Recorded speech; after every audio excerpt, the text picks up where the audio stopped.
Long ago, in a land far away, there lived a beautiful Muslim girl named Farah who was so much in love with her dog. She didn't let anyone come close to them or even touch her dog. Their love grew so strong that rumors started circulate about Farah getting pregnant for her dog.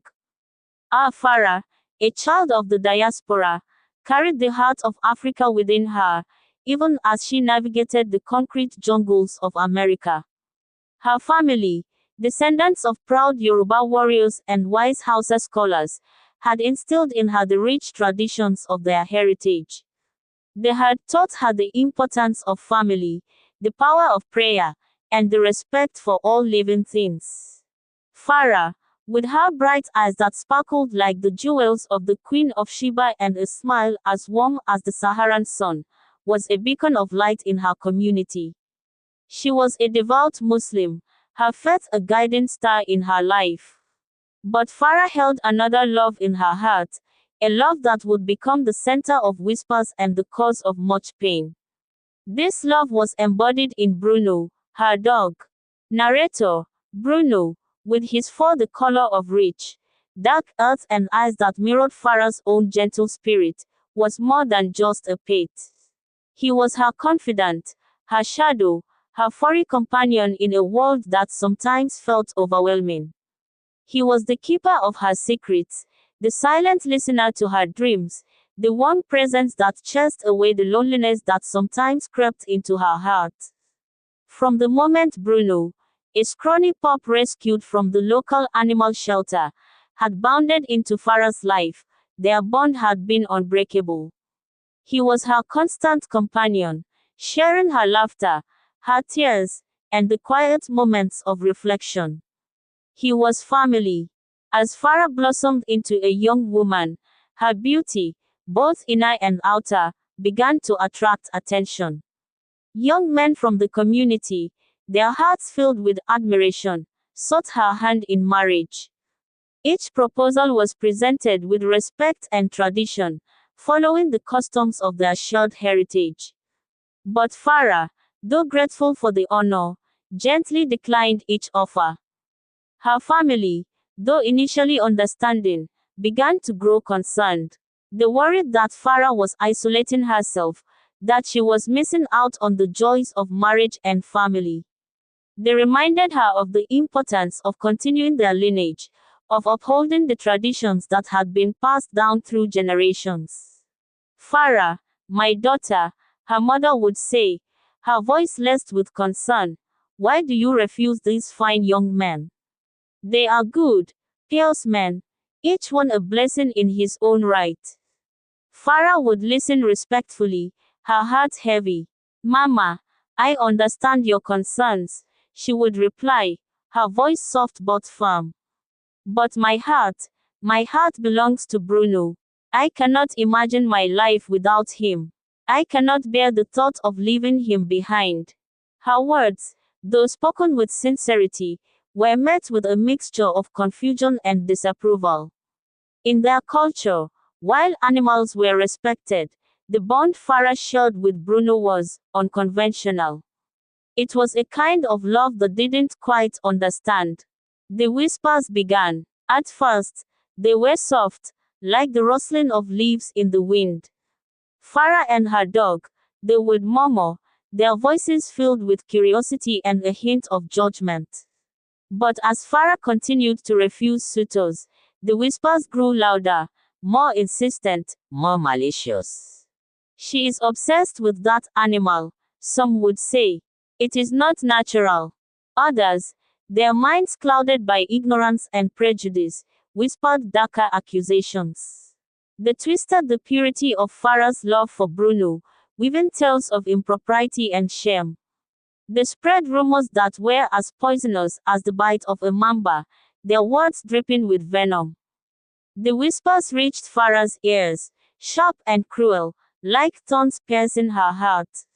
She tried to ignore them, to block out the negativity that surrounded her.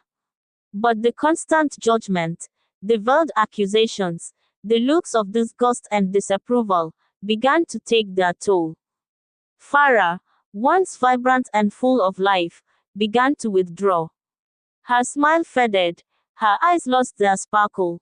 She became a prisoner in her own home, afraid to face the whispers that followed her like a dark cloud. Her only solace was Bruno, his warm presence a comfort in the face of the storm raging around her. The stress and the emotional pain began to affect Farah's health. She lost her appetite, her sleep became restless, and her body grew weak. She was slowly fading away, like a flower deprived of sunlight. Her family, though initially critical, watched her decline with growing alarm. They saw the pain in her eyes, the despair that consumed her. They realized that their attempts to guide her, to steer her towards what they believed was the right path, had only caused her more suffering. One day, as Farah sat by the window, gazing out at the world with tear-filled eyes, a familiar voice called out her name. Farah. She turned to see Adnan, a childhood friend, standing at her doorstep. Adnan had moved away years ago, but he had recently returned to the community. He had heard the whispers, the cruel rumors that had been circulating about Farah. He had come to see for himself if they were true. Adnan, with his kind eyes and gentle demeanor, had always been a friend to Farah. He had admired her strength, her compassion, her unwavering spirit.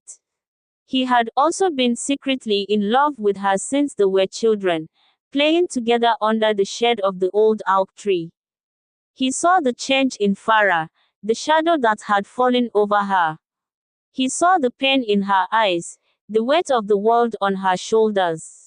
He knew he had to help her. Adnan sat with Farah, listening patiently as she poured out her heart. She told him about the whispers, the accusations, the pain of being ostracized by her own community. She told him about her love for Bruno, her unwavering devotion to her furry companion. Adnan listened without judgment, his heart aching for her pain.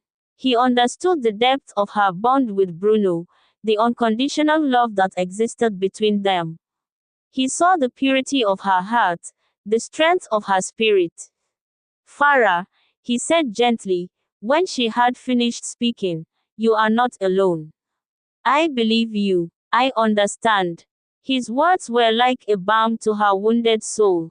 For the first time in a long time, Farah felt seen, heard, understood. She felt a flicker of hope ignite within her heart. Adnan, realizing the extent of Farah's suffering, insisted that she see a doctor. He helped her make an appointment, and he accompanied her to the clinic. The doctor, after examining Farah, confirmed that her health had deteriorated significantly due to stress and malnutrition. Adnan stayed by Farah's side, offering her unwavering support. He visited her every day, bringing her food, reading her stories, simply being there for her. He reminded her of her strength, her resilience, her inherent goodness. He helped her to see that the whispers of the community did not define her, that her worth was not measured by their narrow-minded judgments.